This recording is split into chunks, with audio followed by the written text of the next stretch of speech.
అందరికీ నమస్కారం. పల్నాడు జిల్లాలో మొంతా సైక్లోన్ వల్ల రాత్రి 10 PM నుంచి ఇప్పటి వరకు యావరేజ్గా 86 mm రెయిన్ఫాల్ పడింది. దాంట్లో ఎక్కువ మనకి చిలుకలూరుపేట కాన్స్టిట్యుయెన్సీలో, అది కూడా చిలుకలూరుపేట పట్టణంలో 200 mm రెయిన్ఫాల్ పడింది.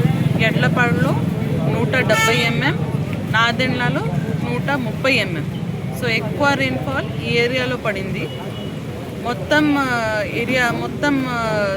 డిస్ట్రిక్ట్లో చూస్తే 22 చోట బాగు స్ట్రీమ్స్ ఓవర్ఫ్లో అయినాయి. అక్కడ ట్రాఫిక్ ఆపేసి డైవర్జన్ పెట్టడం జరిగింది. కానీ ఇప్పుడు రెయిన్ఫాల్ అన్ని చోట ఆగిపోయింది కాబట్టి వాటర్ రిసీడ్ అవుతుంది. ఇంకా వచ్చే 2 గంటల్లో అన్ని చోట క్లియర్ అయిపోతుంది. 2-3 చోట ట్యాంక్స్ కూడా బ్రీచ్ జరిగే అవకాశం ఉంటే అక్కడ కూడా శాండ్ బ్యాగ్స్ పెట్టి విజిలెన్స్ పెట్టి VROSని డిప్యూట్ చేయడం జరిగింది. ముఖ్యంగా నేను ఈరోజు ఎడ్లపాడు విజిట్ చేశాను, చిలుకలూరిపేట టౌన్ విజిట్ చేశాను, ఇంకా ముప్పల, రాజుపాలెం, మాచవరం, వినుకొండ వైపు వెళ్తున్నాను. అందరు ఇప్పుడు ఫీల్డ్లోనే ఉన్నారు. లాస్ట్ 3 days నుంచి గౌరవనీయులు CM గారు ప్రతి గంటకి టెలికాన్ఫరెన్స్ చేసుకొని అప్రమత్తం చేశారు అన్ని జిల్లా కలెక్టర్స్కి. ఈ ఏరియాలో కూడా మన జిల్లాలో 3 రోజుల నుంచి ప్రిపేర్డ్నెస్ చేసాము కాబట్టి చిలుకలూరిపేట టౌన్ నుంచి మొత్తం వాటర్ ఫాస్ట్గా రిసీడ్ అయిపోయింది.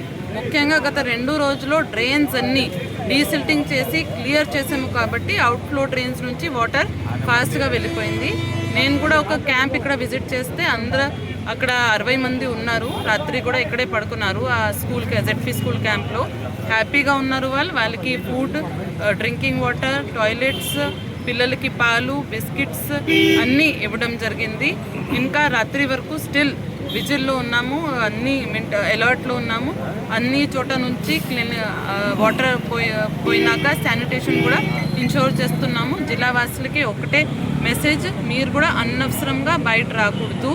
కొన్ని చోట చెట్లు కూడా పడిపోయినాయి. 4 చోట ఇష్యూస్ వస్తే ఏమీ కానీ ఎవరికి ఇంజరీ కాకుండా వెంటనే అది క్లియర్ చేయడం జరిగింది. కానీ ఇప్పుడు కూడా ఈవినింగ్ వరకు ఎవరు కూడా అవసరం ఉండకుండా బయట రాకూడదు.